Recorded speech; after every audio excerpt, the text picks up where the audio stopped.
Good evening. I'm Tiffany Patterson, Executive Fellow leading the Vax Up ATL campaign with the City of Atlanta's Office of Equity, Diversity, and Inclusion. Thank you for joining us during this groundbreaking discussion on changing the narrative around health equity and racial justice. Tonight, our discussion will explore the power of Black representation and leadership in community, culture, science, public health, and policy. We are creating a space to address key concerns the Black community has voiced during the rollout of COVID-19 vaccines, and will turn to leaders in medicine and science who are changing systems from within, ensuring that going forward, institutions are structured to prosper us, not harm us, because they too themselves are us. It is true, we have shared experiences rooted in history that implicate our ability to trust healthcare, but we should never lose faith in each other. So, let's be open to discuss how we may prosper together. What we'll learn tonight is that vaccination puts us on the road to recovery. It does. However, we aren't simply looking to recover. We are looking to come out of this better than we came. We, you and I, expect to thrive. This said, I'd like to take a moment to thank the Office of Equity, Diversity, and Inclusion. OEDI is the arm of government in the city of Atlanta that ensures that historically marginalized communities, Black, Brown, immigrant, LGBTQ, low income, and youth are prioritized as we reimagine a more equitable city. Remember, follow ATL Equity for more information and learn more about the City of Atlanta's approach to prioritizing public health, the lens toward equity. And now, powering through the pandemic. Enjoy the discussion. Thank you so much, Tiffany, for that wonderful introduction and really laying the groundwork of what to expect this evening. Hello, my name is Maria Moore, and I will be your moderator this evening. And we have put together a wonderful panel of political leaders, Black scientists, doctors, and influencers to engage with you in this discussion. That includes Dr. Jayne Morgan, Dr. Thomas Oden, Dr. Aaron E. Dotson, Ty Young, AJ Calloway, Isaac Hayes III, Senator Raphael Warnock, and of course, our host for the evening, Mayor Keisha Lance Bottoms. Thank you so much, Maria, and thank you to all of our panelists who've taken time out of their very busy schedules to join us this evening, and to everyone who's watching us. This is such an important conversation, and we have such distinguished guests with us this evening that I know that we are all in for a treat. We're going to all be well informed and educated about where our community stands with COVID-19. But I am especially thankful to be joined by our Senator Raphael Warnock, who is representing the state of Georgia and making the difference in this country. And he's not new to this. He's been doing it in our community in Atlanta for many years as the pastor of Ebenezer Baptist Church, really walking the walk and speaking to our communities on those things that are impacting us. So thank you to all of our guests, and thank you especially Reverend Warnock, Senator Warnock, for taking time out of your schedule to be with us this evening. Well, thank you so very much, Mayor Bottoms. Great to be with you. Nice to see you twice in 1 week. Absolutely. Welcome, Senator Warnock, and we are so excited to have you here. And Mayor Bottoms brought up just very, very valid points about the work that you've been doing in our communities. And I think of two words: trust and track record. And you have a track record for actually doing the work. And my first question to you, Senator, is what steps are you taking on a national and local level as it relates to the pandemic? Well, thank you so much. And again, it's great to be here with you. I'm grateful for the mayor and for her leadership and her courage in this space during the pandemic. It's been a tough 18 or 19 months, and she stood up in ways that are so important, and we're grateful for her leadership. We're in the midst of a once in a century pandemic that's created an economic turndown, the likes of which we have not seen in our lifetime. And it requires all of us to dig in and to use the platforms that we have to take care of one another. And so I've tried to do that in my space, certainly as a United States Senator, but also as a pastor, as a dad, as a citizen. And first of all, I'm just really proud of the state of Georgia for doing what folks thought was not possible and sending me and my brother, as I call him, brother from another mother, Senator John Ossoff, to the United States Senate.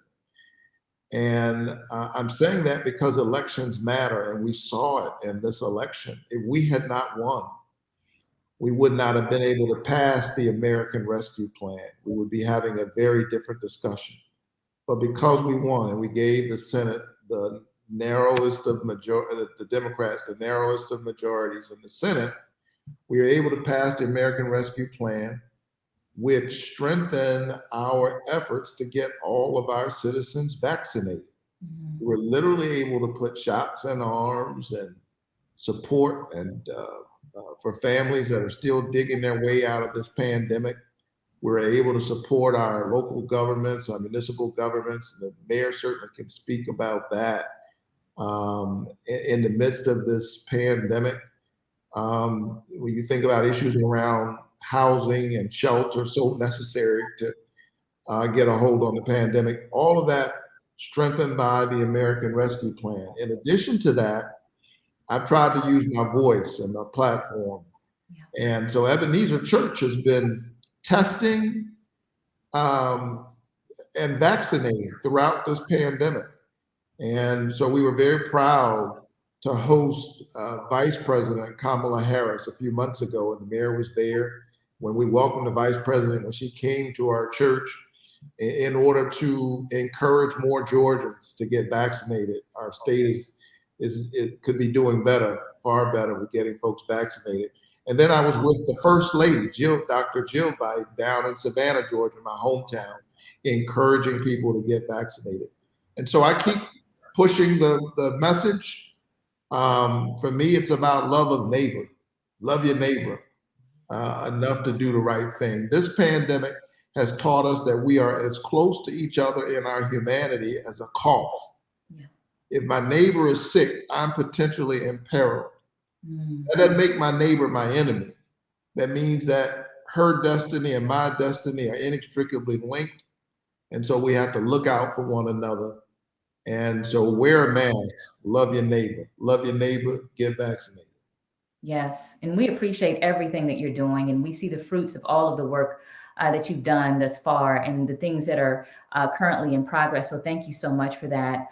Mayor Bottoms, when I think about you and your leadership, one word immediately comes to mind, and that's bold leadership, making tough decisions, always showing up for the city. Can you really drive home the point or help folks understand what vaccinations mean? Why is it so important that folks get out and get vaccinated? Well, it's very tough to always follow Senator Warnock, but he said it best. It matters to our communities, and it's touching us in every single way. We talk a lot about people getting sick and people dying, which is absolutely devastating, but also just even the way that we are able to operate as a city. In Atlanta, there have been a lot of complaints lately because trash service has not been where it should be. Well, that is a direct impact of COVID on our day to day operation of the city. Our workers are only about 50%, a little above 50% vaccinated. So we have a lot of vaccine hesitancy in the city and in our workforce. We have people who are getting sick. They can't show up for work, and it means that we can't run the city as efficiently as we should. So even if you think it doesn't apply to you or it's not going to impact you, it's impacting everything about us. And thanks to the leadership of Senator Warnock and Senator Ossoff sending funding directly into our city, we were able just today to get legislation passed, and we're going to be able to provide additional pay, incentive pay to our sanitation workers because they work throughout the pandemic. 70% of our workforce is considered frontline, and they are continuing to work. So what we are asking people is to please trust us on this. I have this conversation quite a bit with my 19-year-old who thankfully is vaccinated, but he reads a lot of social media, gets a lot of misinformation, and he's, very openly told me that he's not going to get the booster shot based on what he's seen on social media. And so that's why this influencer campaign is so important, because this is not just some right-wing conspiracy that's making people hesitant to get vaccines. It's happening in the African American community. And I'll just say, I've been blown away, quite frankly, by people who are hesitant. I have family members who still haven't gotten the first vaccine shot, which is shocking to me. It is astonishing to me.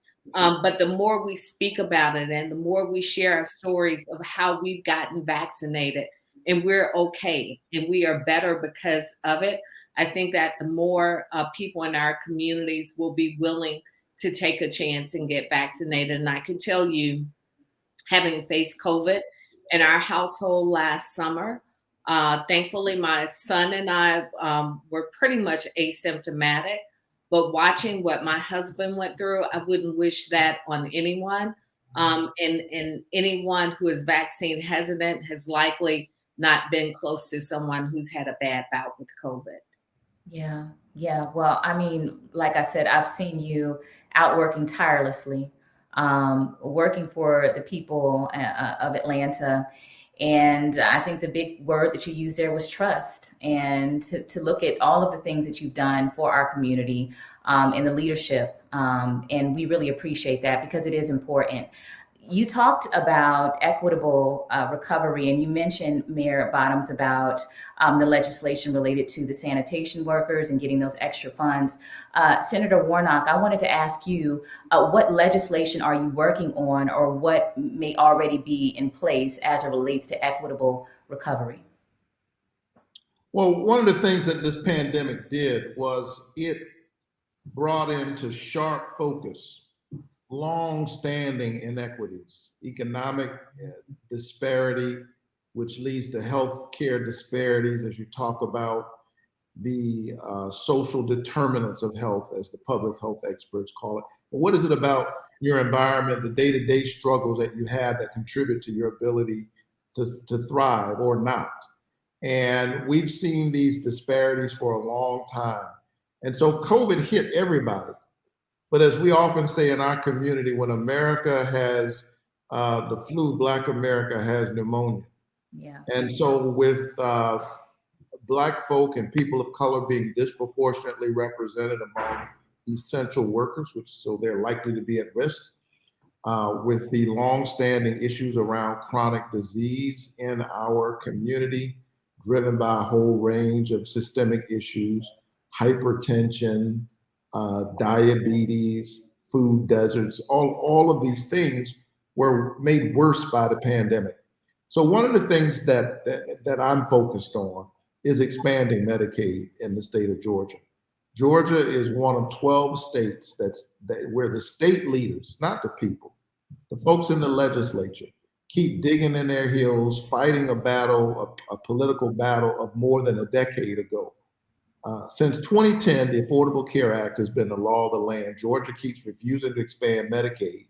And as a result of that, in our rural areas, we've had 10 hospitals to close in a decade. Mm. And we have 640,000 Georgians in the Medicaid gap. Who are we talking about? We're talking about people who aren't poor enough to get Medicaid, conventional Medicaid, but they can't really afford private insurance either. They're in the gap. These are working people. Largely, these are the working poor. Georgia keeps refusing to expand Medicaid. I put extra money in the American Rescue Plan to incentivize Georgia even more to expand. They won't do it. And it's just a political game that politicians are playing, using the people as hostages. So in this upcoming reconciliation package or Build Back Better package, I have a bill called the Medicaid Saves Lives Act.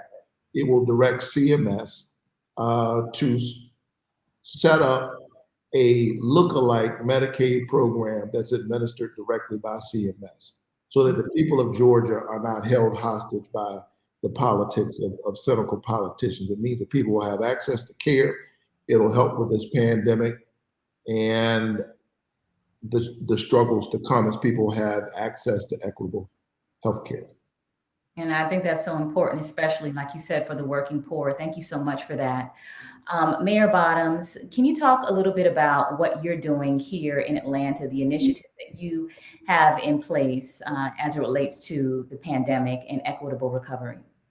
And Senator Warnock has touched on that because of the American Rescue Funds. We've been able to stand in the gap for so many of our communities. I mentioned the pay to our sanitation workers. We were able to give our workers hazard pay. We've been able to offer millions upon millions of dollars in rental assistance and mortgage assistance. Also, being able to help small businesses has been a tremendous need. And we've been able to do that with American Rescue Funds. And for everything that I've mentioned, there are probably 20 other things that we've been able to do. And also address the budget shortfalls in our city because of the economic impact of the pandemic. These funds allowed us to help put food on the table of our families during the pandemic and really meet our communities at their point of need.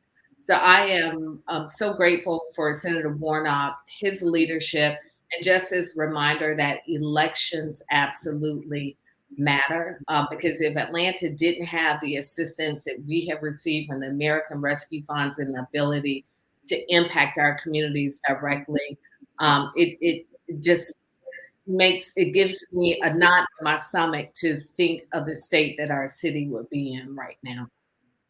Wow. Well, we're very grateful for both of your leadership and how you have come together to help both the state and the city locally.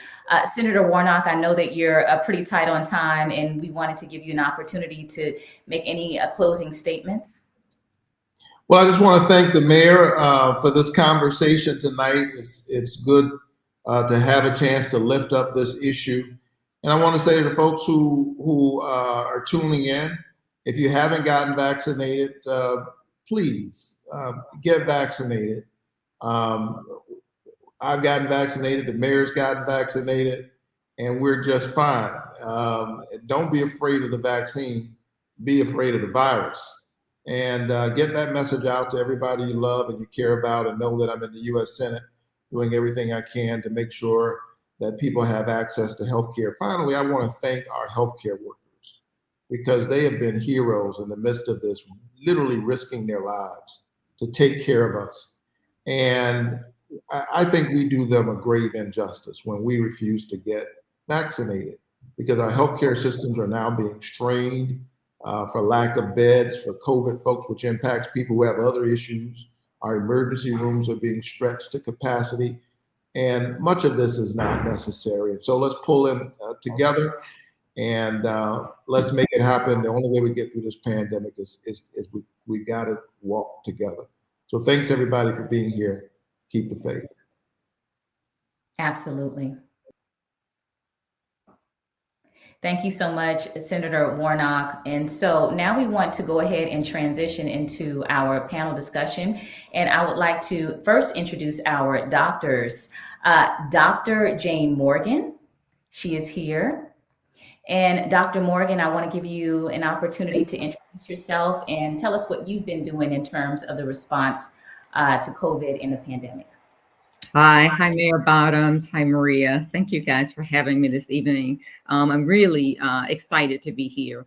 My name is Dr. Jayne Morgan. I am a cardiologist actually by training. I currently lead the COVID task force for Piedmont Healthcare, which is the largest healthcare system here in the state of Georgia. And if you can imagine, when we first began this pandemic, I was leading, I like to say I was kind of minding my own business. I was leading research and innovation for Piedmont. And I was redeployed to lead the COVID task force for what was supposed to be a temporary move. No worries, Dr. Morgan. We just need someone for 60 to 120 days. We're going to shelter in place. Here we are, a year and a half later, right? I never got back to research and innovation. We are here in our fourth surge, which is the first surge that we have had that has been entirely preventable because vaccines have been available and accessible. And so I'm looking forward to a very robust discussion about, how we got here, the window of opportunities that we have missed, and what is ahead for us, and how can we get there together. Yes, we're looking forward to that conversation. And I know that was Mayor Bottom's main objective, to have Black medical professionals come and give us the actual medical background. So thank you so much for that. Next up, we have Dr. Thomas Oden. Welcome. I would like to give you an opportunity to introduce yourself and tell us what work you've been doing related to the COVID pandemic. Sure. Good evening, Mayor Bottoms and Maria. Thanks for having me. Hi, Dr. Morgan. My name is Dr. Thomas Oden. I'm an adult forensic psychiatrist and have a private practice in Atlanta, but I'm also licensed in multiple states. And so I've partnered with many online platforms like Teladoc, Virtual Medical Staffing, American Well.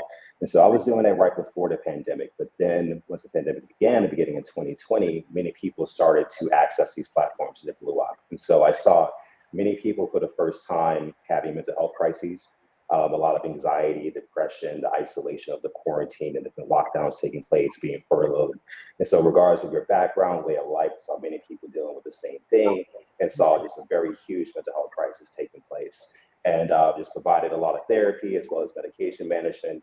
And over time, I began to see that many people were having somewhat of an existential crisis. Their vitality and their mortality were finally being confronted as a result of the virus. And many people don't think about that often. And so I saw that, had to really treat it. And then over time, I began to see the vaccine hesitancy take place nationally, and different groups of people who had their concerns and started hosting IG Live discussions about vaccine hesitancy, trying to understand the psychology of the fear, how that was leading to going into the echo chambers of social media that would confirm your bias. And so a lot of work in the mental health capacity, also engaging with communities. My forensic arm of training, I'm always curious about why people are hesitant, about the misconceptions, the different theories about that, and understanding, okay, what's the psyche here so that we can actually combat that. Because having knowledge is one thing, but actually being able to understand where someone's coming from, hear them, and find that middle ground is very important. And we're seeing that. I mean, many doctors are vaccinated at this point. 96% of us are vaccinated, but only 5% of us are physicians. Well, only 5% of Black doctors are in the United States. And as a result of that, we really have to engage the public. We need to be mindful of that and meet people where they're at, and also help them understand the importance of being vaccinated. Yes. Well, we thank you for that. I follow you on social media, at a very insightful live the other day. So I'm looking forward to your contribution to this evening's discussion. Next up, we have Dr. Aaron E. Dotson. Welcome. Hello. Thank you. Good evening. Good evening, Mayor Bottoms, Maria. Pleasure. Dr. Morgan, good to see you again. Nice to and hello, see you. Dr. Oden. A pleasure. My name is Dr. Aaron Dotson. I work for the FDA. I work in their division of food safety and applied nutrition. I work in a division, I'm the lead contact person on our COVID task force. And so what I am responsible for doing is reviewing dietary supplements that are making claims to either treat, prevent, or mitigate COVID-19. So we evaluate those claims and we have discussions with firms and have them pull those products off the market. Because there's a lot of hesitancy as it regards to COVID vaccine, a lot of consumers are looking for alternatives. to treat COVID or prevent COVID. So we have been in flux with a lot of dietary supplements on the market that are said to treat, mitigate, or prevent COVID-19. And our responsibility on my team is to evaluate those claims. Awesome. Thank you so much for joining us this evening. Thank you. Next up, we have three incredible influencers. First up, Isaac Hayes III, producer, voice actor, activist, social media network mogul. Thank you so much for joining us this evening. Isaac, we have AJ Calloway, renowned entertainment reporter and entrepreneur, is here this evening. And we have Ty Young, pro athlete, retired WNBA star and entrepreneur. Thank you so much for joining us this evening. So I want to go ahead and jump right into the discussion. First, addressing you, Mayor Bottoms. If enough people get vaccinated, people that aren't vaccinated are trying to understand why they still need to get vaccinated. We've heard a lot about this concept of herd immunity, and if enough people get vaccinated, why do I still need to get vaccinated? What do you have to say to that?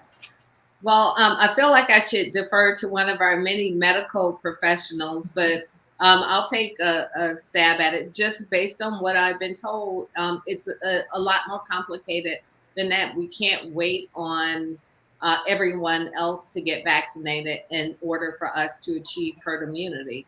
This will only happen with each of us getting vaccinated and protecting ourselves and protecting each and every person that we come in contact with. But I know one of our medical professionals can probably speak more eloquently to that question. Dr. Morgan? Mayor Bottoms is absolutely right, and she, very eloquently stated it.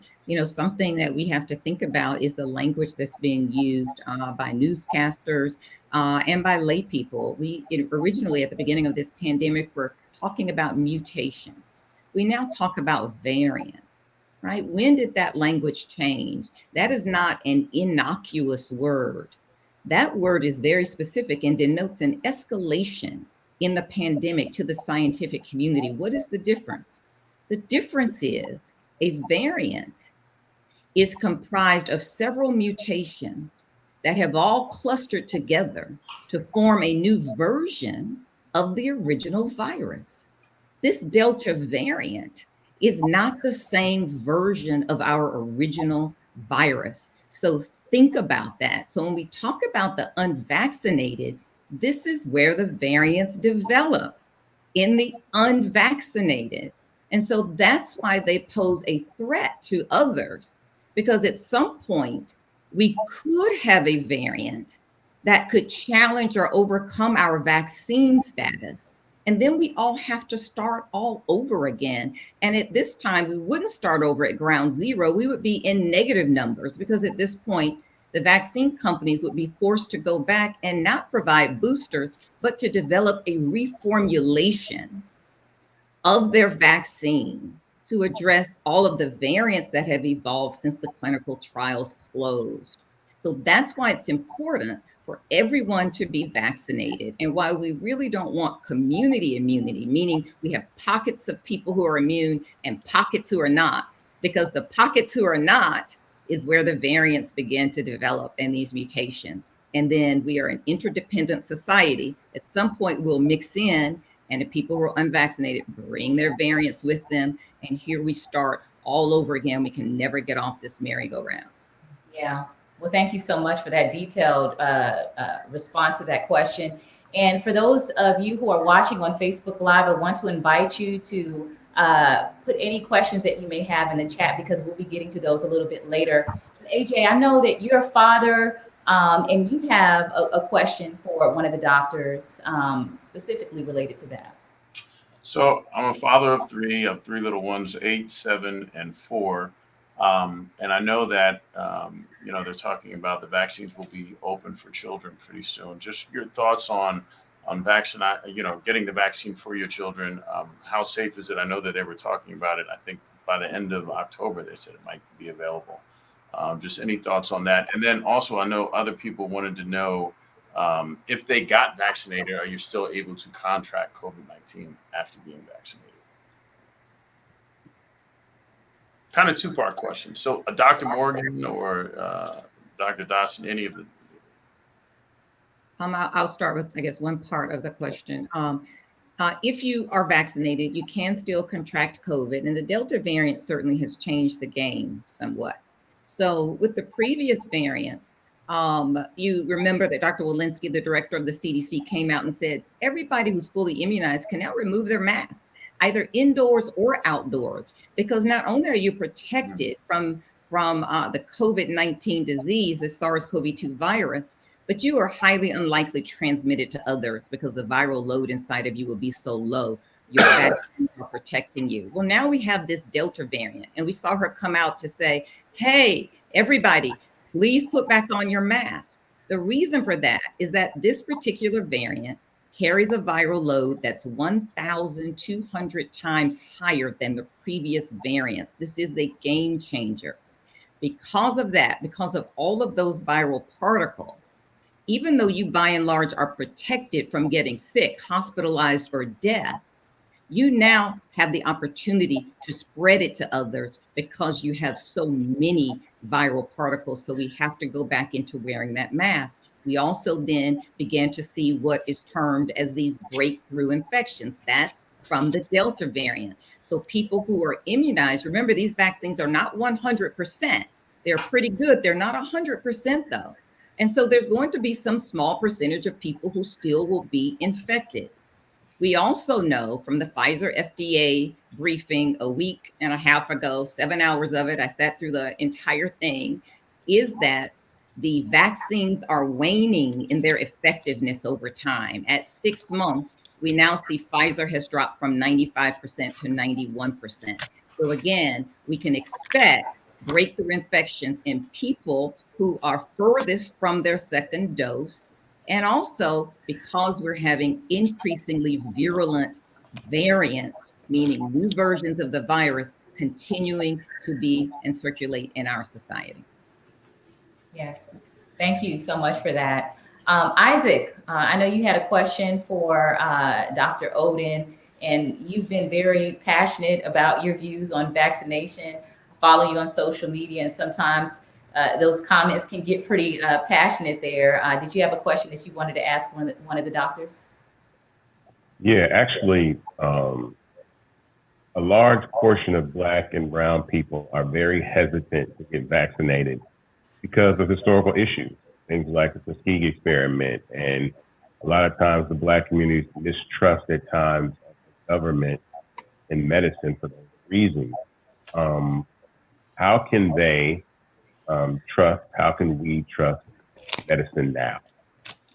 And I'll answer that. So I understand the hesitancy based on our lack of trust, based on what happened to us as a people. It's very well recorded that we've been experimented on. We have to understand that a lot of safeguards have been put in place because of those things happening, because Tuskegee happening.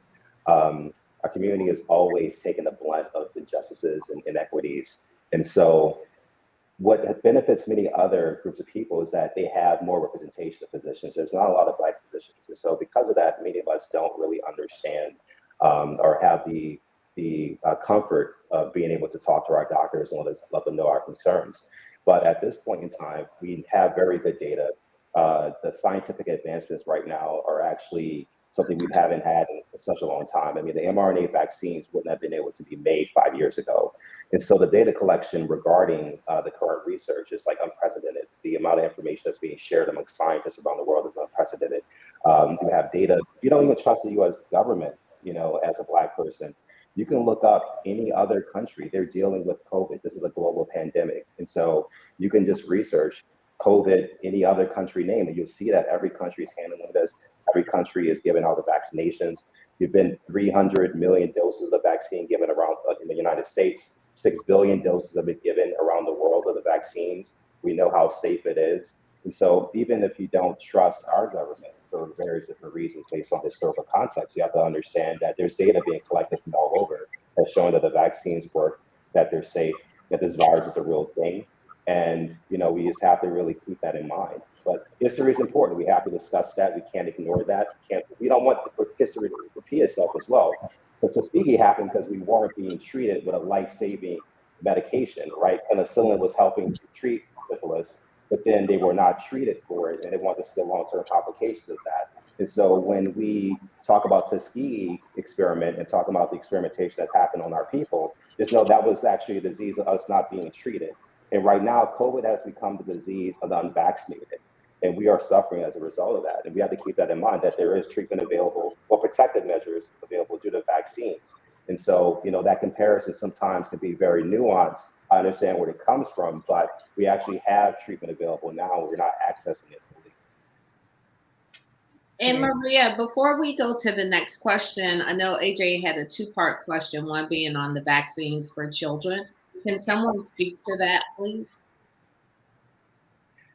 Yeah, I can speak to that one as well. I mean, we know that's a very big issue. The data that's going to be researched and collected from that before the FDA makes their decision is going to be heavily scrutinized. It's such a big deal.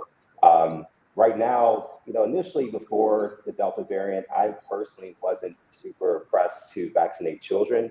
But now with the Delta variant, children are dying. They're dying, they're being hospitalized, they're getting long haul COVID symptoms. So even after the infection is cleared, they have long-term symptoms. So they're having seizures, they're getting hallucinations, anxiety, depression, chronic pain symptoms, chronic fatigue.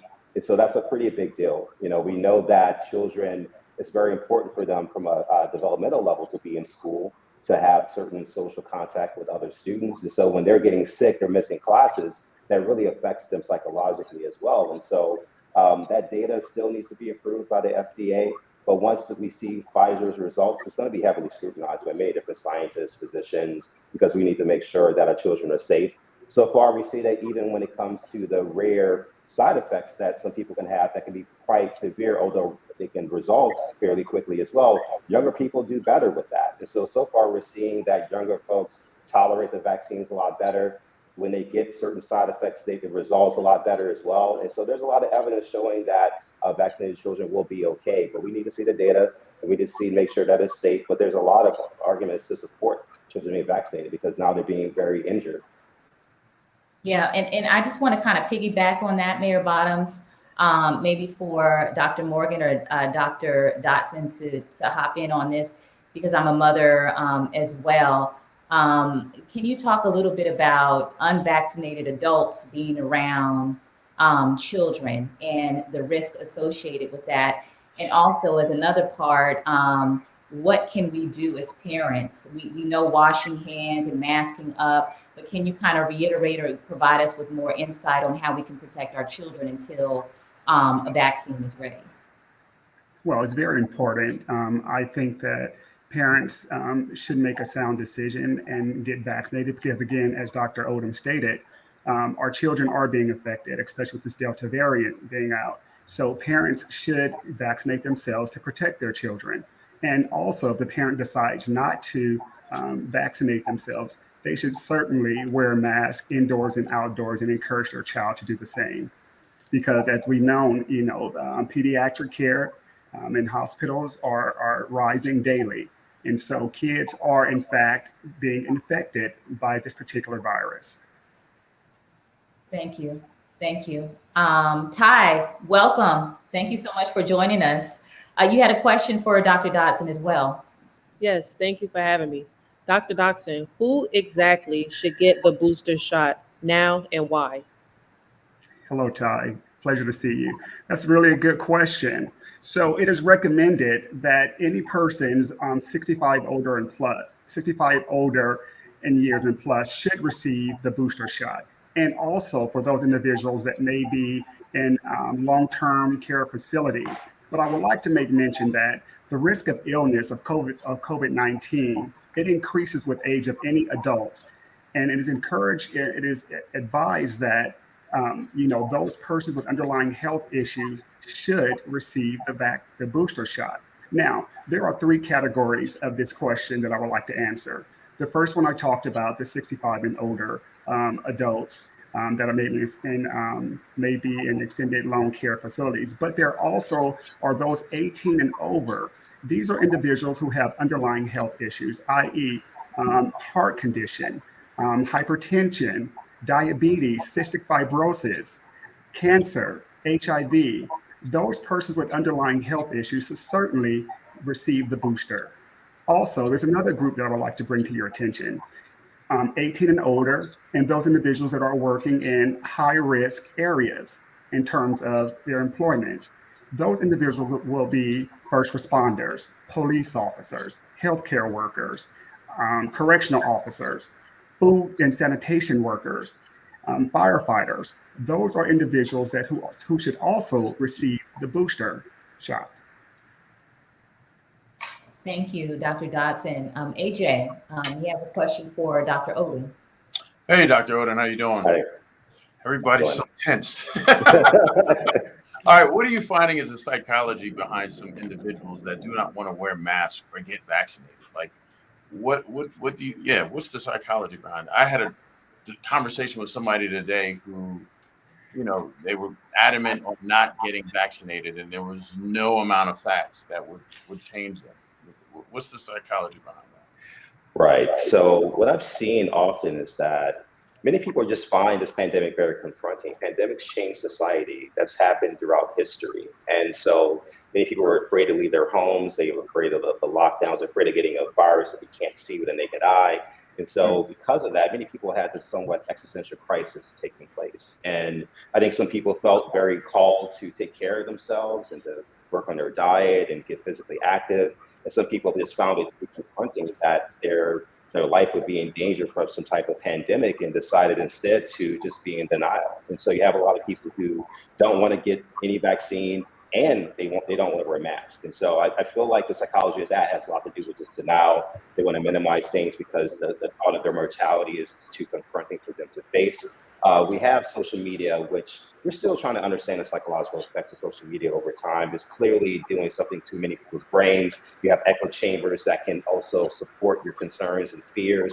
And so some people have decided to go into different conspiracy theories because they feel that things are uncertain around them. Well, the underlying issue is that there's uncertainties, there's a lot of fears, the economy is kind of shifting in different ways. And when you don't understand what's happening around you, you want to control as much as you can. And so most people want to control what's in their immediate vicinity of control, which is, their bodies. Some people are getting substance use issues as a result of that. Some people are having domestic violence issues rising as a result of that. We saw that a lot in the pandemic. And so when you feel like things around you are changing, you don't necessarily know how to handle that. Wearing a mask just feels like someone's controlling your freedoms, being told what to do, where you can't go because you're not vaccinated seems to be impingement on your freedoms. And then when you're also in that state of fear and vulnerability, you're easily influenced. And there's many people who profit from that influence. And so we're seeing people profit from the pandemic, profit from the disinformation and misinformation. And many people that are vulnerable towards that are being subjected to that as well. And so it's very complex. There's not one reason. I know many people that are vaccine hesitant that are actually they want to be very vigilant about wearing masks and sanitation efforts. And then you see some people who are not. So it's hard to group them all together. Social media is definitely playing a part of it. I think our internal discomforts of what's taking place is a part of it. Our fears and concerns about getting the virus is part of it. But again, why 96% of doctors were vaccinated before even any type of hospital mandates took place, because we were more afraid of the virus than the vaccine. And so I always try to encourage many people to not just read the things that support your fears, read alternative information that can also be in contradiction to that as well. Thank you. Thank you so much. Mayor Bottoms, I have like a two-part question for you. First, I want you to kind of go into a little bit further detail about equitable recovery and what does it mean. And I would also like to hear from all of the panelists. Some people who are not vaccinated, they're not anti-vaxxers, but they have a lot of anxiety about actually getting the vaccine. So if each of you just could kind of go jog through your mind, like what would be like a checklist that you would personally, advice you would give in terms of easing someone's anxiety, or maybe something that worked for you if you were anxious to take the vaccine? Because Mayor Bottoms, I'm sure you've heard about people who are nervous about taking it. So equitable recovery, and then if you could lead the conversation about addressing those anxious feelings. Yeah, sure, Maria. So I touched on this a little bit in as we talked with Senator Warnock. It's just making sure that we have even the playing field to allow our communities to get back on their feet, because the reality is many in our communities only live paycheck to paycheck barely making it to the next paycheck quite often. So immediately in the city of Atlanta, I just went through the mental checklist of what could we possibly do to make this time a little easier in the life of our city.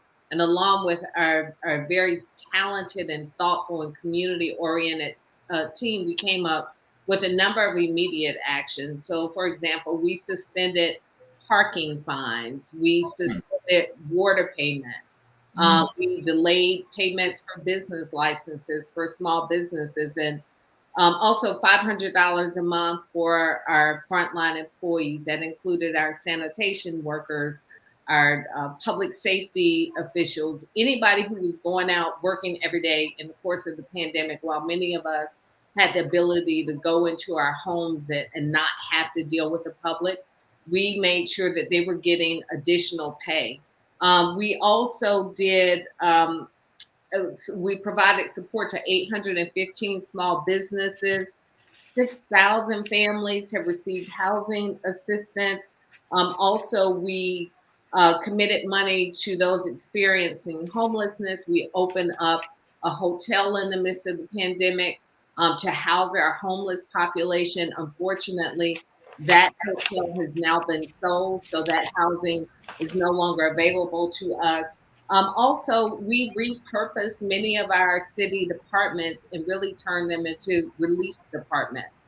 So our parks and recreations employees immediately began delivering meals to children who were not getting their free lunch and their free breakfast at school, because for a lot of kids in our communities, that's the only meal that they get.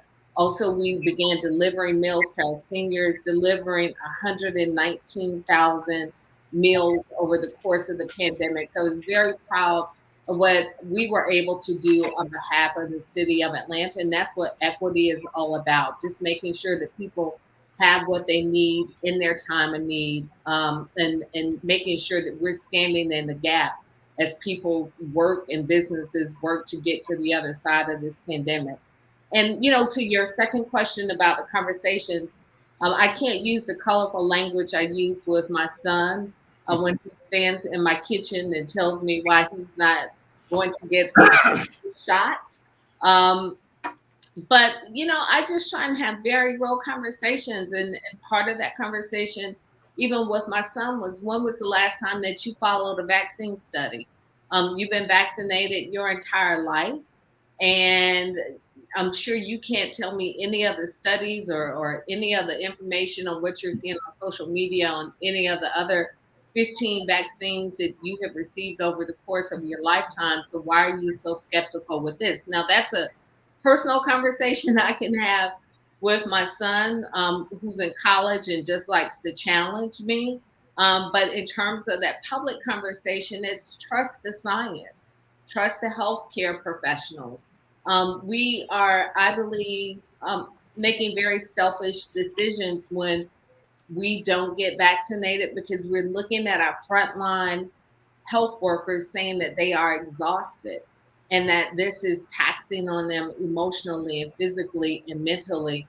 And I think that there are times when we just have to be unselfish about our decisions for the greater good. And it's my hope that we will continue to do that as a community.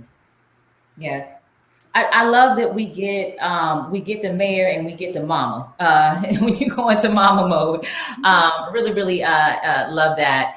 Isaac, can you chime in on that? Did you have any anxieties, or do you have any close friends or loved ones who may have been dealing with anxiety about getting the vaccine?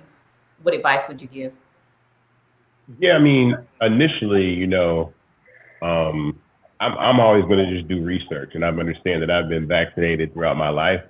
So I understood that, and seeing the effect that COVID has had on our community and nationwide, you just have to make the decision that, do you want to get the vaccine or do you want to get COVID? And I've seen a lot of people get really critically ill from COVID, have, long hauler symptoms, asthma, damage to their lungs, all types of stuff like that. And so my hesitation was quickly, resolved in seeing some of my friends suffer and call and tell me, look, you don't want to get this. get the vaccine when it comes out because I'm going to get the vaccine because I don't want to catch this again. And then I think secondly, after having the information and explaining to people from time to time that ask me about the vaccine, I'm like, well, we get vaccinated all the time. I have plenty of friends that travel, have to get vaccinated to go to different countries. When you get a tetanus shot, that is a vaccine, a tetanus vaccine. So we're getting vaccinated in many different ways. A lot of people get the flu shot annually. So I just try to let people understand that, not to listen to the misinformation that I think is taken over social media. I think it has drowned out a lot of the really good information about vaccines and really good information about, defending yourself against COVID. So I know people say they do their research, but I think listening to doctors, and I've had several conversations with doctors, and I tell my friends who are hesitant, talk to your doctors, talk to the people that treat you and understand your health the best, figure out what decision is best for you, and most likely they will tell you you need to get this vaccine. Thank you so much for that. And let's talk about a myth. Well, debunk, is it a myth or is it fact? Dr. Morgan, there's been a lot of conversation about infertility, sterilization, specifically related to getting the COVID-19 vaccine. Can you speak to that? Have there been any reports on that, reliable, substantial reports on any of that happening as an adverse effect related to the COVID-19 vaccines? Thank you for that question, Maria.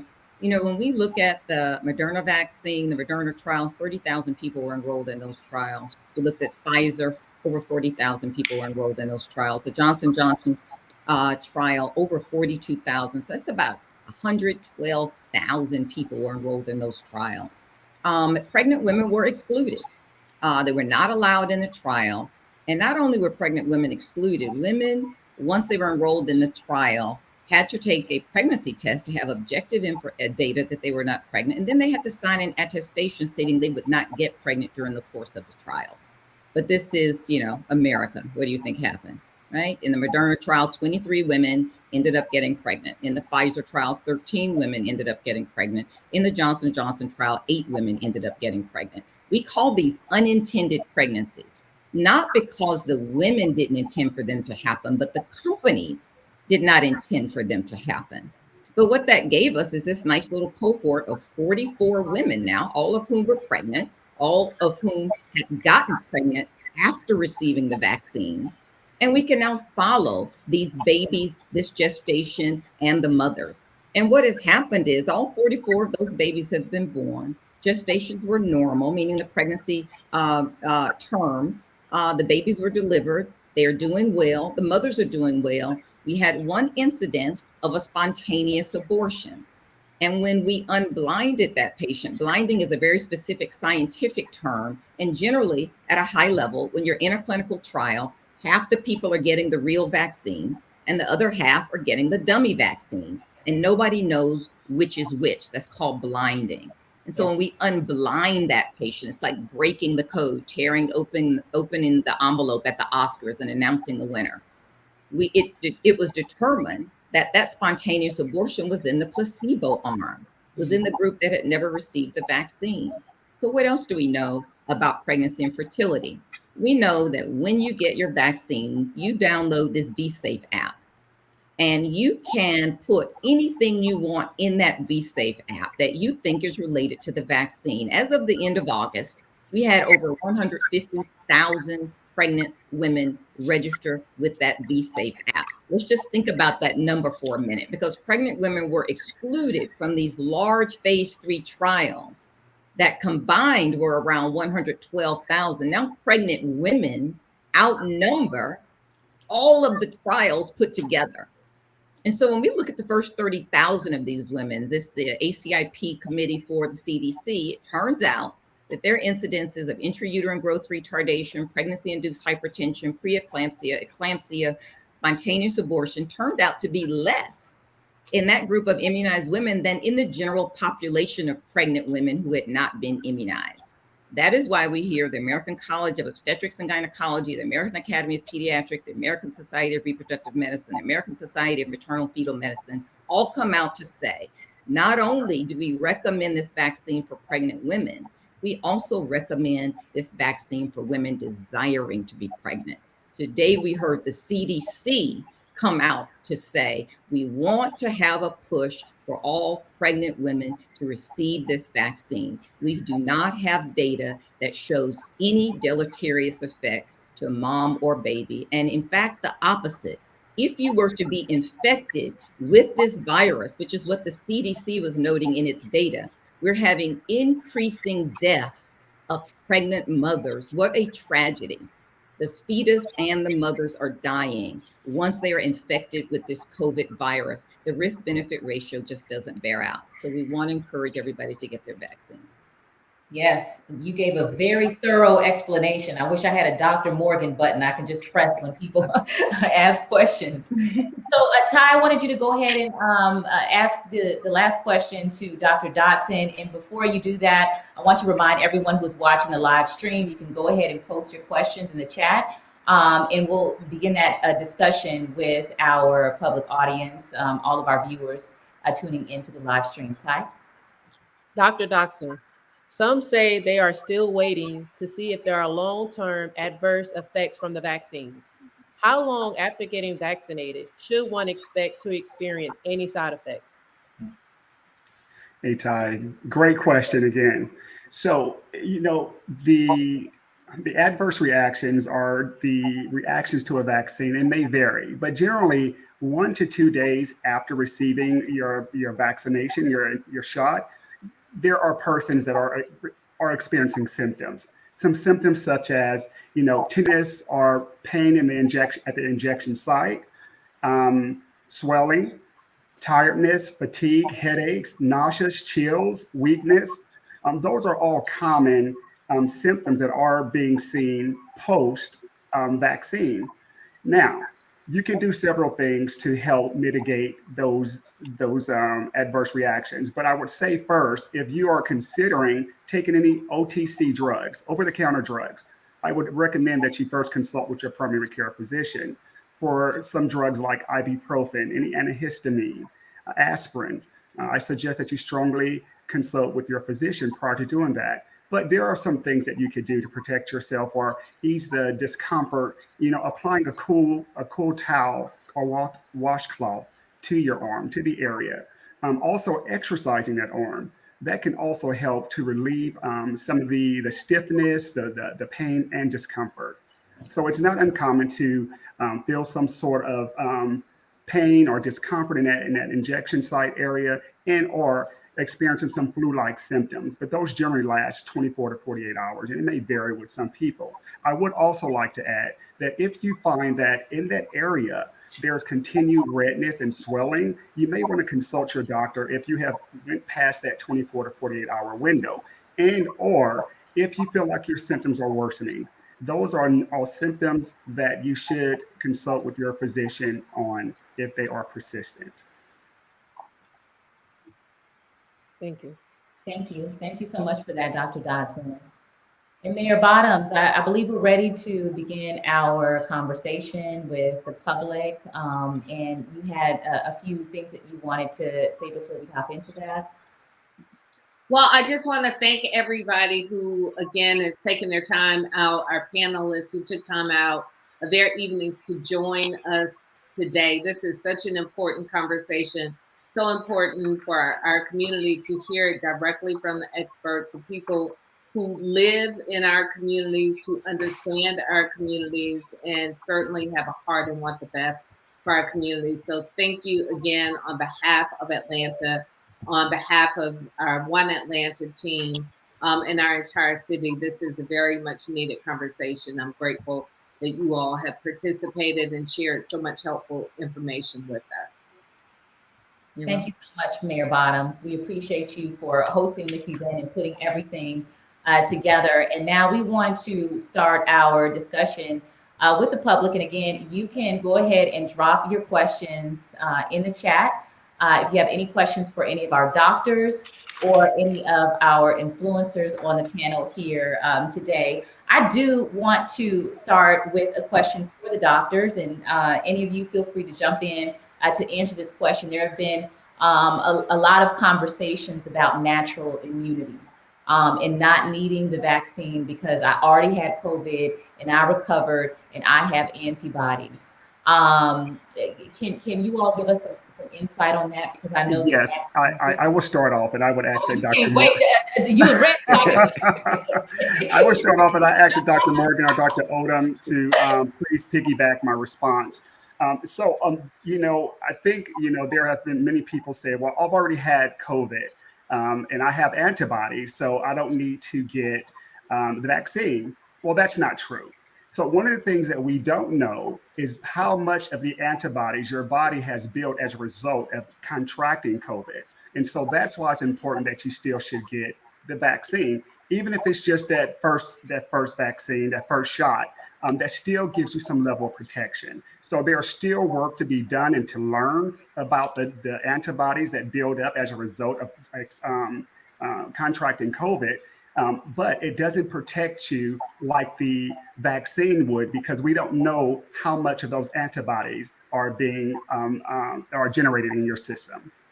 Dr. Morgan. I'll follow up thank you, Dr. Dotson. I'll follow on. One of the things that concerns us is that we know you have a great level of protection for the first 30 days. After 30 days, it becomes variable. It's inconsistent.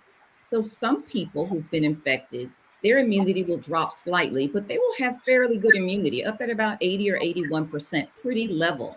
But other people will drop off precipitously, and we're not able to tell who's who, and we're not able to predict it. Inconsistent immunity leads to pockets of infection, pockets of mutations and variants. Even those who maintain an immunity at 81%, we have vaccines that can get you up to 90-something percent. And so we know with the Pfizer data that was submitted to the FDA that immunity wanes over time and will drop to 91% in the Pfizer cohort, and the Pfizer people who've gotten the vaccine. The other thing that we can look at is this Israeli study that's been much touted in the news that said, people who were vaccinated in Israel were 27 times more likely to be admitted to the hospital. And that went all over social media. So here's something to think about when you're looking at these studies. First of all, this is an observational study. That literally means that this data is likely unable to be reproduced. If you really do a good study, if you do it in Israel, I should be able to reproduce it in Georgia. They should be able to reproduce it in Brazil. They should be able to reproduce it in the UK. The second thing is they looked at a group of people, all of whom had naturally been infected, and compared them to people who had gotten the vaccine, and concluded that those who had gotten the vaccine were actually sicker. But what they didn't tell you is that the group of people who had been naturally infected was a survivor group, because they didn't talk about all the people who had gotten infected who had died. They literally were only counting those who were left standing. So then when you compare the groups, you're not comparing apples to apples. These are not equitable cohorts. And then additionally, they only looked at the January and February groups. If you can recall, in January and February, older people were getting the vaccine, those with higher risk of disease, and also older people. These are also the same people in the vaccinated group who are more likely, as I explained earlier, to have these breakthrough infections. They also, in the unvaccinated group, were more likely to have died. So this was a nonsense study that was much touted in the news. And we have to understand what we're reading when we're looking at scientific information. I'm often asked, can't we reach herd immunity without taking vaccines? The answer is absolutely. We can just allow the virus to pass through society and see what happens. But here's the deal. In order to do that, we have to be able to tolerate a certain amount of death. Only the survivors go on to have immunity. The vaccines allow everybody to move forward with immunity and mitigate that death. We have science to help us reach herd immunity without having a plague decimate our land and us having to tolerate death. And then those who survive are the ones with immunity. We are a civilized society. We can do better than that. Yeah. And I think that's a great point, Dr. Morgan, about us looking out for each other. It's really not just about us individually, but how we are interacting with other people and how our choices impact people.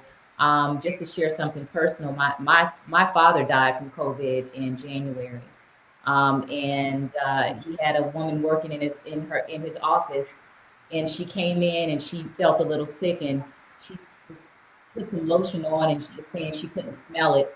And I can't trace it back, and I can't turn back time, but I suspect that that's where he caught it. And just so from a personal perspective, it's very important that we look out for each other. So thank you so much for driving that point home. I know, Dr. Odin, you probably want to add on something to that, but I also want to present you with a question that has been asked specifically to you. It's from Kim, and she said, as an FDA expert, is one vaccine better than the other? Well, it seems like all of them are actually pretty good. I mean, they're all pretty amazing. They work pretty well. Some are dosed a bit different, right? So, it seems like Moderna has the highest efficacy rate with the Delta variant. Then you have the Pfizer that kind of is after that, and then Johnson & Johnson, although with the booster, Johnson & Johnson efficacy rate skyrockets it up that a lot, quite a bit. So they're all pretty good.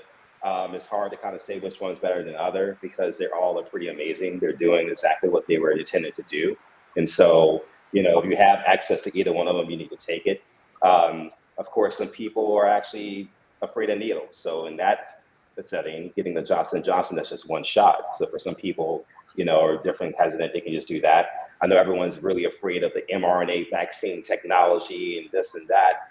Johnson & Johnson is not an mRNA vaccine. It's actually a vector vaccine. So, take that one if you have concerns about mRNA being too new for you to take.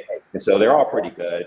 They're all better than not taking anything. And depending on where you live, you may only have access to one or the other. So, you can't go wrong by being vaccinated for either one of them. Yeah, thank you so much for that. Ty, I actually have a question for you, and it's from someone who submitted in the chat.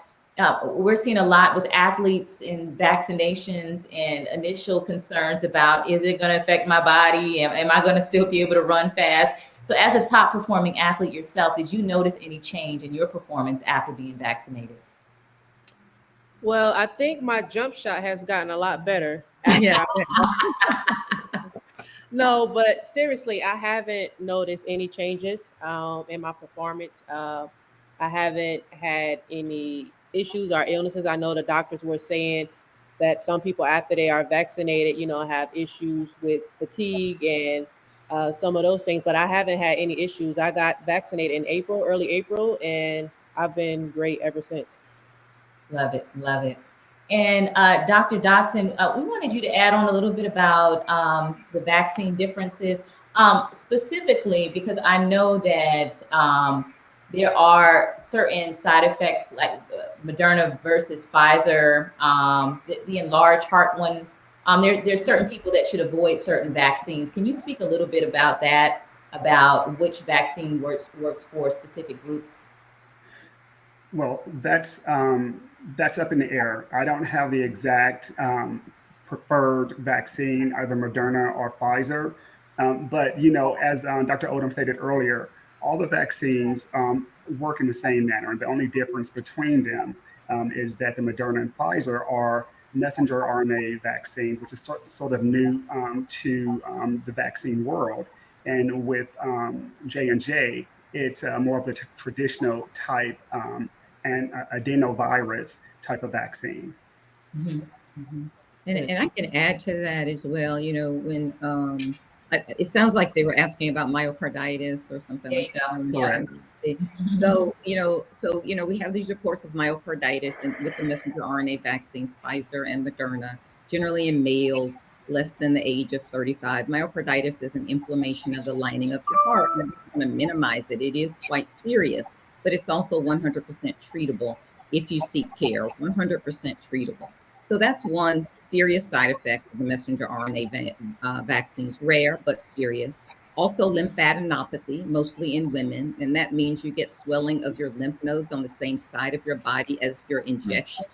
And that generally goes away in 5 to 7 days, but it can be quite scary for a woman, especially if she has a history of breast cancer or a family history of breast cancer or at risk of breast cancer or in the middle of a breast cancer workup or getting a screening mammogram and the artifact is read incorrectly. So we need to be aware of what that is as well. And then, of course, the Johnson & Johnson vaccine had a pause April 13th through April 23rd because of these blood clots, the CVST, cerebral venous sinus thrombosis. The end result was they did find more of these blood clots. They were mostly in women. The only single one in man occurred during the clinical trials. Of the women who received the blood clots, they were all between the ages of 18 and 50. And the majority of them clustered between the ages of 34 and 40 for these blood clots. Very rare, 7 in 1 million. That's exceedingly rare. And to give you some context, birth control pills have a risk of blood clots of 1 in 1,000. To provide even more context, you're more likely to be admitted to the hospital with a pogo stick injury than you are to get a blood clot from the Johnson & Johnson vaccine. Yeah. So those are all the different risks for some of the more serious ones. I don't want to mitigate them because if you get this, it is serious and you must seek medical care. But each of these things is 100% treatable. And even during the Johnson & Johnson pause, not a single person died. But you must seek medical care. Thank you. Thank you for giving us clarity on that. Dr. Stats, all of the stats. Thank you so much, Dr. Morgan. Now, we have a question from Dolly. She's watching from Texas. She says that she is fully vaccinated. She's a female, 61 years old. She has type 2 diabetes. Is she eligible for the booster? Because I know that there are only, specific groups that are being encouraged to get the booster. Any of our doctors on the panel, you could answer that question? Yes, I can answer that question.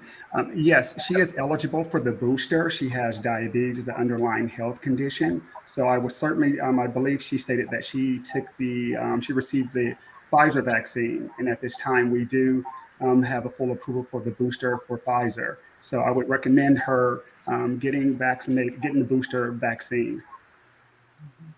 Thank you. Thank you. I have a question for the influencers, AJ, Isaac, Ty. Some people are low key. I wouldn't say embarrassed, but I'm going to say that for lack of a better word. They don't want to look like people have been called sheep for getting the vaccine or being naive. With you all being influencers and having huge followers on social media, what is your response to that? I'll jump in if nobody wants to jump in. I'll take it. I mean, you shouldn't worry about that. You shouldn't worry about that. Honestly, what I've told people a lot of times is COVID is a disease or illness of social responsibility, right? You have to care about the people that may be affected that you don't know. You may get COVID and infect someone that infects someone that affects someone that dies. And so it's kind of just having the accountability to make sure that you're not unintentionally causing harm to another individual. So getting vaccinated, I think I wouldn't worry about being considered a sheep. And it's not like you got to tell everybody you got vaccinated. I mean, more often than not, I would find out people in my inner circle that caught COVID that didn't tell people they caught COVID because they felt embarrassed about catching COVID, feeling like they were ashamed of getting ill because they probably were outside and probably did get sick and struggle. So I think getting vaccinated is the least of your worries when it comes to protecting innocent people and your family and your friends. So I wouldn't worry about that. AJ, did you want to chime in? Well, I agree with everything that he just said. It's not about feeling like you're a sheep at all. It's really just being socially responsible, just like Isaac spoke about just now. I spoke to someone earlier today, and we asked and spoke about this earlier in the panel about getting like if I'm vaccinated or if I'm not vaccinated, how am I harming somebody else? And the doctor spoke about the mutations happening in unvaccinated people and being able to spread the virus that way. So you have to be socially responsible. Um, and it's hard because the history that we have here in America when it comes to African Americans and medicine, and we have been the guinea pigs many times. But this isn't the case right now. The case is that this disease is out here. COVID-19 is it's really affecting our community a lot worse than the other communities, and we're dying from it. People are dying from it. So we have to protect ourselves. And I know a lot of people also are hesitant because they say they don't know what's in the vaccine. I don't know what's in the vaccine. I'm not going to take it. And I say to them, well, what was in the chicken you ate last night? Or what was the cocktail you're drinking right now? Tell me the ingredients of the cocktail you're drinking. Or, what was it? We put a lot of stuff in our body that we do not know what's in it without questioning it. Why are we questioning this right now when we're in the middle of a pandemic? We have over 500,000 people in America that have died. And we have something that can actually save your life. I know somebody who was very healthy, very natural, anti-vaxxer, said that they, felt that they would be immune to it, contracted COVID and passed within a week. And now his family doesn't have a father. His wife has to figure out how to support the family. You don't have a second chance to make this decision. So make an informed decision and understand that it really truly is a life and death decision. Mm-hmm. Yeah. Ty, did you want to add anything? I mean, for me, it's bigger than me. I wanted to make sure I was doing my part to keep my parents safe who are older. I'm around kids a lot to make sure, that I'm doing my part to keep them safe as well. So it wasn't about anyone, saying being a sheep or a follower. It's about doing my part to stay safe and keep my loved ones safe. Mm-hmm. Thank you for that. We do have a question from Jay. He's asking for the doctors, how common is it to have long-term effects from catching COVID? So memory issues, brain fog, internal scarring, things of that nature. Seems to be pretty high. I mean, I've seen reports of like everyone who's been affected with COVID-19, 10% of them have the long haul COVID symptoms. So again, once you clear the infection, you still have symptoms, you're still symptomatic in different ways. As psychiatrists, I'm often seeing people who didn't have any concentration issues before getting the infection, and now they're not able to study for different things. And there's a very wide age range. And so the issue with the virus is that it's very unpredictable. You don't know how your body is going to respond once you get it. Your immune system is not all about your diet or how good you work out or your plant-based diet. All those things are great. It definitely will help your immune system for sure, but it's still so unpredictable how your body responds to it. And so we're seeing these long-term symptoms, scarring to tissues. The inflammation is the biggest aspect of why you see people with severe disease who get COVID. The long haul brain fog issues, we're still trying to understand how long it lasts. So far, there's people who caught COVID last year who still have the brain fog, who still have psychiatric problems as a result. And so again, being vaccinated definitely mitigates that risk significantly. I also wanted to briefly talk about the natural immunity thing because I see people really not understand this pretty well. So you're unvaccinated, you get infected with COVID, your body's going to break down the virus and start to make antibodies for different parts of the virus because it wants to increase the probability that it can catch it. But what you really want to have antibodies for is the spike protein. The spike protein is the part outside the virus that attaches to cells that helps it enter the cells. And so the vaccines help your body make antibodies for the spike protein, whereas your body naturally encounters the virus, which many people die from that, as we've seen. It's making antibodies for different parts of the virus, trying to increase the probability. But if it's not making up the spike protein, it's still entering your body, it's still causing disease to occur. And so natural immunity is definitely a big gamble, and we have technology now available to help you with that. I have a question. Yes. Can I have a question? Yes, go ahead, Isaac. Yeah, so I have friends of mine that swear by a lot of natural remedies. There's a lot of our community that feels they are immune to COVID because of natural remedies. Is there truth to that? Or are there things that, we can take? I hear elderberry and sea moss and a lot of different things that people say help them beat COVID. I have a friend of mine that actually took all that stuff and still got COVID and got really, really sick. So I don't, I need to know or want people to know, is there any way to really help from natural remedies to protect yourself against COVID? Because I've seen my friends get sick with it. I'm going to start with that. I'll let Dr. Dotson follow me. He does all the natural remedies. So I do something called the Stairwell Chronicles, where I literally sit on the steps and I answer a single COVID vaccine question or a question about COVID in 60 seconds or less. And I post it on social media. It's on Instagram, it's on Twitter, it's on TikTok. It's called the Stairwell Chronicles. I've probably done 60 or 70 of them.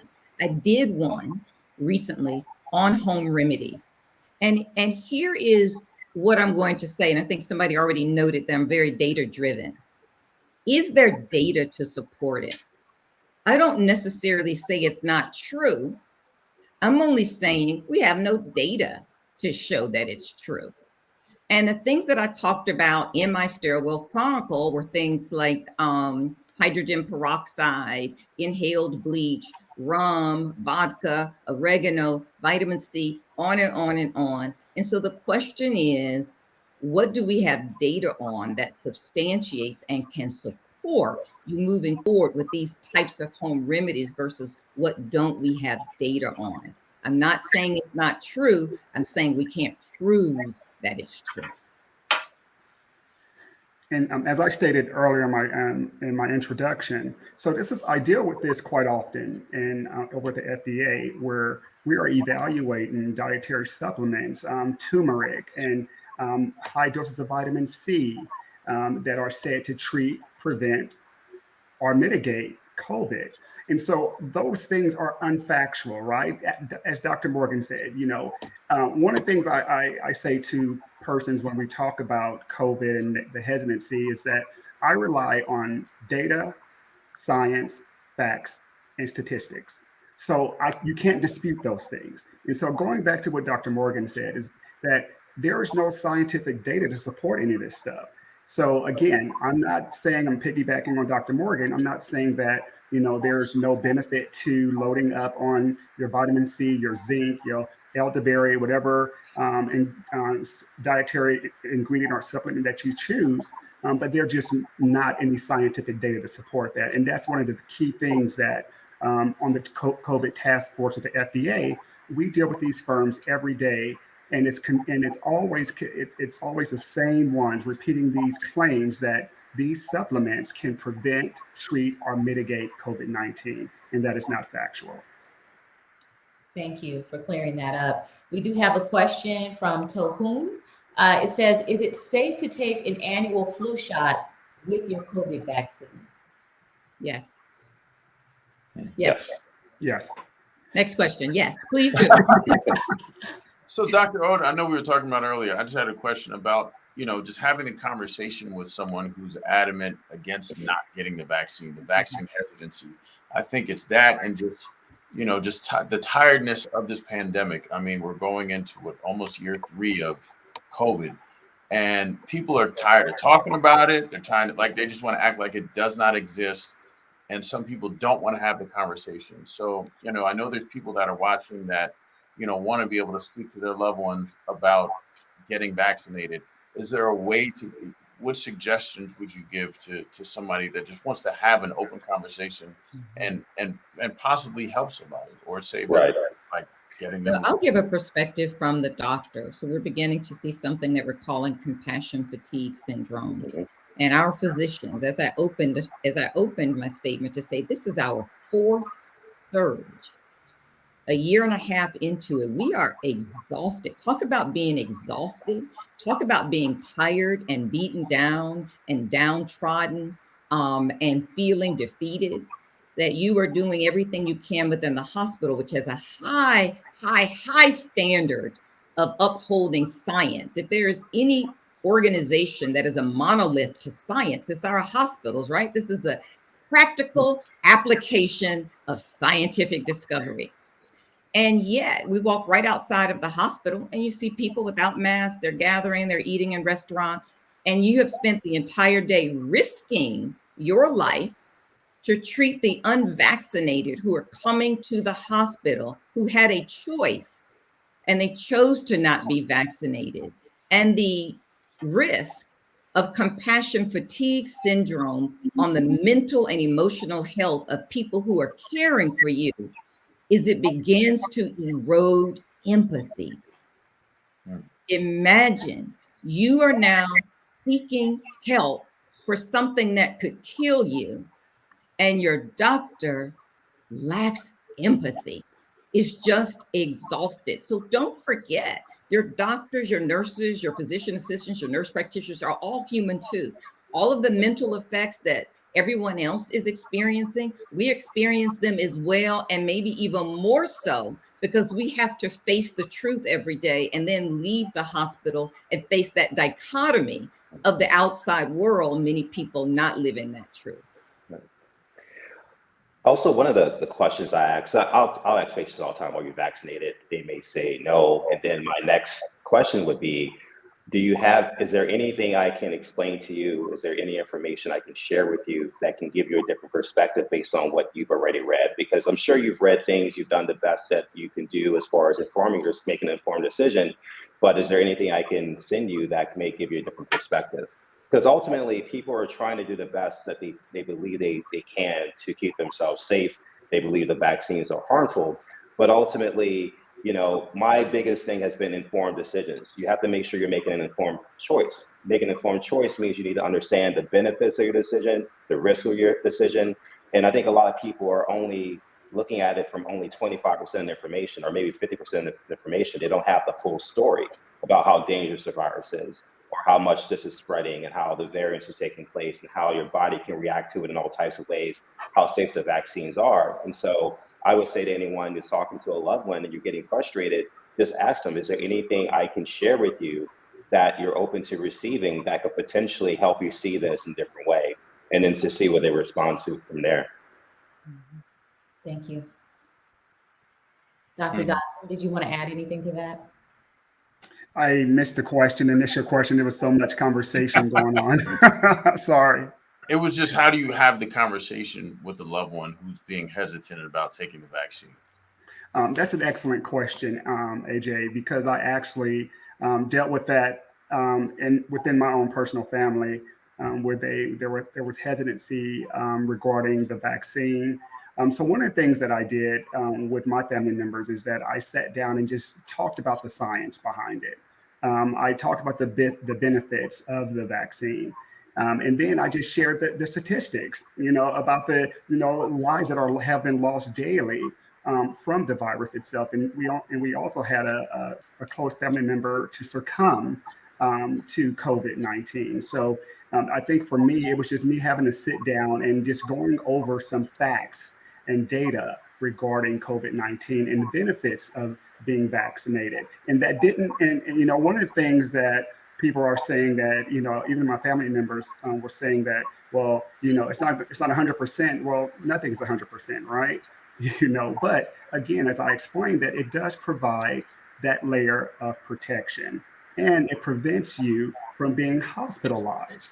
So those have been my discussions with family members and friends, and just, trying to help them to understand the science behind it. And as someone mentioned earlier, people argue that the vaccines were manufactured too fast. And I think that were you, AJ. And I asked the same questions. Well, do you know what's in this that you're taking? The penicillin that you're taking? Do you know what's in this that you have been taking? And so I propose the same questions back to them when they have these hesitancies and theories regarding COVID-19 and the vaccines. So I think it's just having a healthy discussion with your family members and just building that trust. Thank you. Thank you so much, Dr. Dotson. We have Tiffany joining us here again today, and I want to encourage everyone to follow at ATL Equity on all social media. We have all of our panelists tagged there as well, so that you can stay connected with them on social media, especially if you did have a question that you wanted to ask this evening. And I know Tiffany from the mayor's office is going to be popping in here right about now. Hi, Tiffany. Hi, everyone. I just wanted to thank you so much for all of the wisdom you've shared with the community tonight. This is important, and I hope and pray that our community keeps this conversation going, that we open ourselves to continue to be curious, continue to question, but also continue to seek quality information. Thank you so much for your dedication to making sure that we build awareness around this very important issue. And I'm just sending all the love and vibes. Thank you so much. Thank you. Thank you. And with that said, we are going to wrap up this Powering Through the Pandemic roundtable discussion. Again, thank you to all of our panelists. Be sure to stay connected with us on social media at ATL Equity, and you all have a wonderful evening. Bye. Thanks, Maria. Bye, everybody. Bye. All right. Thank you. Thank you, guys.